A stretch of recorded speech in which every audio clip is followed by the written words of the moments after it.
mal, Bachung, hein, quand même. Très bien. Peut-être que c'est là-dessus qu'il faudrait que les Bleus du 15 de France, les rugbymen français s'entraînent. Ouais, pour se redonner un petit peu le moral. Ils ont le moral en ce moment. Hein. Bon, ils ont passé une fin d'année un petit peu difficile. Compliqué. Voilà, ouais. il y a eu le sélectionneur qui a été limogé. Écarté, Donc, demain, on vous explique, si vous ne savez pas encore, la France accueille l'Irlande, premier match du tournoi Destination. Je propose une petite revue d'effectifs avec quelques images. Regardez la France qui a terminé 3e du tournoi 2017, son meilleur classement depuis 2011 et qui a ensuite encaissé 5 défaites et un nul contre le Japon et qui a coûté sa place à Guy Novès, le sélectionneur limogé en décembre. Jacques Brunel, son successeur, a eu un peu de temps, même il a dû faire des choix.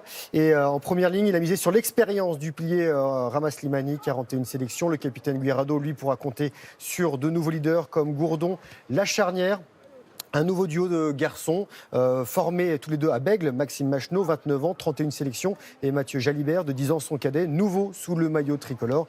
À l'arrière, Palis entouré de joueurs plus expérimentés comme Lamera ou Wakatawa. Match demain sur France 2 à 20h55. L'Irlande est la 3e nation mondiale. La France est 9e et la France n'a battu son adversaire qu'une fois lors des 5 dernières confrontations. Revue d'effectifs aussi chez les tennismen français. Alors les tenniswomen, avec une Française qui gagne, qui attendait de gagner. Mladenovic, ça faisait longtemps qu'elle n'avait pas gagné, oui. et ça se passe bien pour elle. On se rend tout de suite en Russie. Mladenovic qui retrouve le chemin de la victoire et met fin à une série de 15 défaites consécutives. La nordiste 10e mondiale n'avait plus gagné depuis le 2 août 2017. Elle se hisse en quart de finale à Saint-Pétersbourg après avoir battu la Slovaque Cibulkova, qui est 26e du classement. Le score 6-4, 6-4.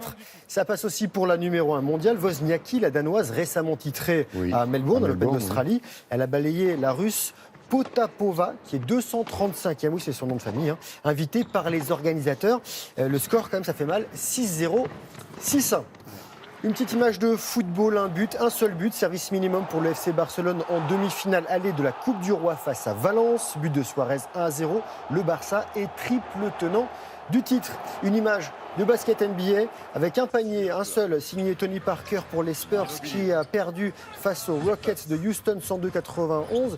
17 minutes de jeu. Vous avez donc ce panier. Le Français n'a marqué que 4 points. Les Spurs restaient sur 2 succès consécutifs. Ils sont 3e à l'Ouest, derrière Houston, donc leurs adversaires du jour.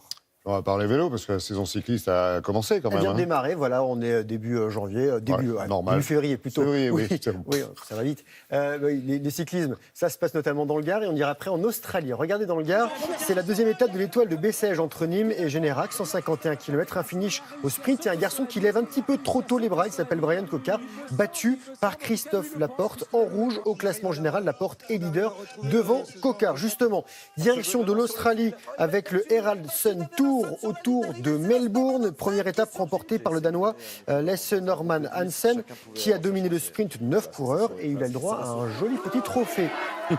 Voilà, une petite dédicace pour Télématin de la part des participants du trophée Mer-Montagne, 25e édition. Nous sommes à Saint-Gervais, en Haute-Savoie, au pied du Mont-Blanc.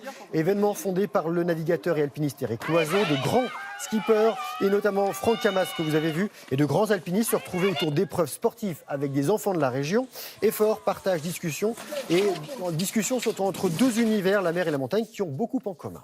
Oui, j'ai vu Gabard aussi, et puis surtout les enfants qui sont avec leurs champions. Très content. Merci beaucoup, Greg.